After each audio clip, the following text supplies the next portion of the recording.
IIFL ने Hindenburg के आरोपों को खारिज कर दिया है। आईआईएफएल ने कहा कि जिस फंड में माधवी पुरी बुच और उनके पति ने निवेश किया था, उसने अपने पूरे कार्यकाल में अडानी समूह में कोई निवेश नहीं किया था। फंड में उनका निवेश 1.5% था और इन्वेस्टमेंट मैनेजर ही इसका प्रबंधन कर रहे थे।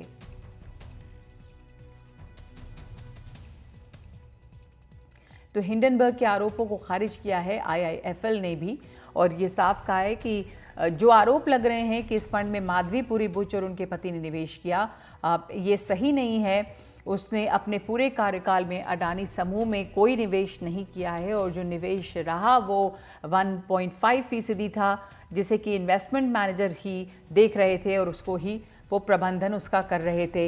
हिंडनबर्ग के आरोपों को लेकर अर्थशास्त्री वेद जैन ने एनडीटीवी से कहा कि सेबी की चेयरपर्सन ने जो स्पष्टीकरण दिया है वो बिल्कुल सही है। उन्होंने कहा है कि 2015 में सेबी चेयरपर्सन ने जो निवेश किया वो एक निजी व्यक्ति के तौर पर किया गया था, तब वो एक प्राइवेट बैंक में काम करती थी। हिंडनबर्ग के ताजा आरोपों पर सेबी प्रमुख माधवी बुच और उनके पति ने एक विस्तृत बयान जारी किया है। इस बात करने के लिए मेरे साथ हैं वेद जैन, जो institute of chartered accountants of India के पूर्व अध्यक्ष हैं और अर्थशास्त्री हैं, टैक्स विशेषज्ञ भी हैं। आप कैसे देखते हैं, आपने ये इस केस को फॉलो किया है, जो स्पष्टीकरण आया उसको कैसे देखते? देखिए, मेरे हिसाब से स्पष्टीकरण बहुत क्लियर है और जो हिंडनबर्ग ने जिस तरह की बातें करी हैं, एलिगेशन लगाई हैं, वो बहुत ठीक नहीं है। देखिए, जो चेयरपर्सन है सेबी की, she has been in private sector में बहुत देर काम किया, वर्किंग की है, और इस रिपोर्ट में हिंडनबर्ग से कोई ऐसा लिंकेज नज़र नहीं आ रहा है जिससे कि उनके कोई डिसीजन मेकिंग में कहीं इफेक्ट आए होंगे।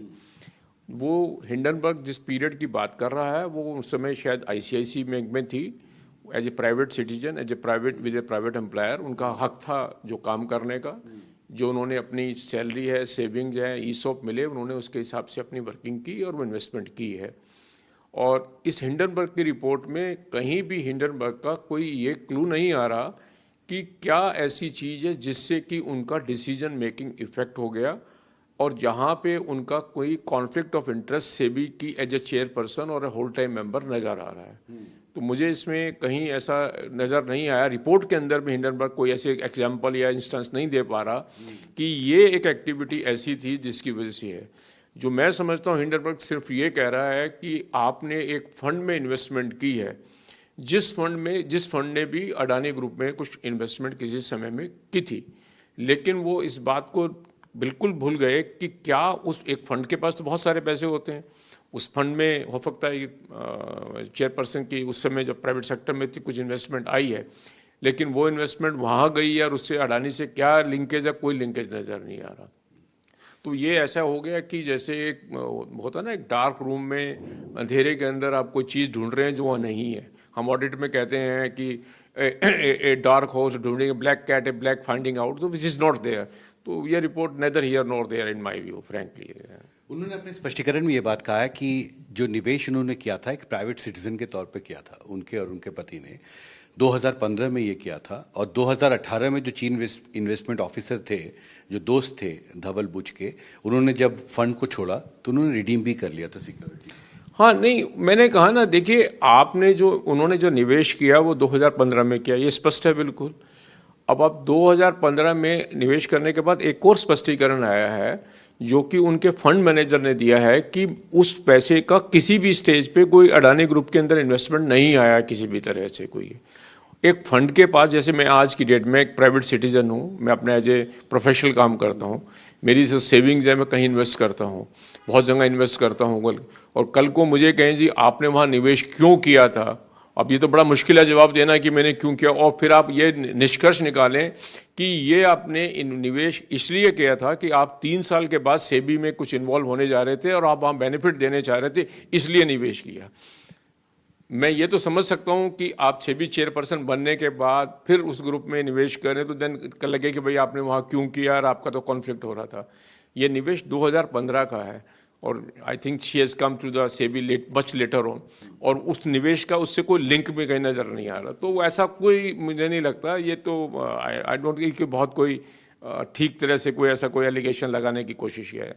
और फ्रेंकली स्पीकिंग इतने इस इकोनॉमिक एनवायरनमेंट में और ऐसी सेंसिटिव पोजीशन पे, पर्टिकुलरली सेबी चेयरपर्सन की बहुत सेंसिटिव पोजीशन है, कैपिटल मार्केट को कंट्रोल करती हैं, तो उसमें इस तरह का वेग एलिगेशन लगाना मेरे हिसाब से ठीक नहीं है। लगता है ये एक तरह से आगे के लिए गलत प्रेसिडेंट भी सेट करता है, छवि खराब होती है भारत। मैं इसका दूसरा बात कहूँगा। देखिए, जो आदमी एलिगेशन लगाता है जिम्मेवारी उसके ऊपर भी बहुत भारी है। हिंडनबर्ग को भी ये समझना चाहिए कि आप जो बातें कह रहे हैं उससे कि इंडिया की इकोनॉमिक पे, इंडिया की कैपिटल मार्केट कैपिटल पे कितना इम्पैक्ट पड़ सकता है। तो आपके ऊपर बहुत भारी जिम्मेवारी है।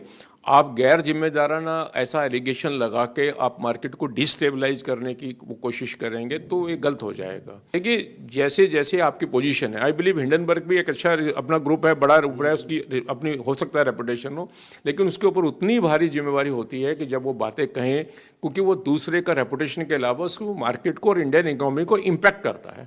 तो आप उतनी जिम्मेवारी रखें कि आप ऐसी सेंसेशनल न्यूज़ नहीं दें जिससे कि दूसरे का करैक्टर और दूसरे के ऊपर छवि खराब हो और देश की अर्थव्यवस्था पे भी नुकसान आए। हमसे बात करने के लिए आपका बहुत बहुत शुक्रिया। तो दिल्ली से मेरे कैमरा सहयोगी स्टीफन के साथ हिमांशु शेखर, एनडीटीवी इंडिया।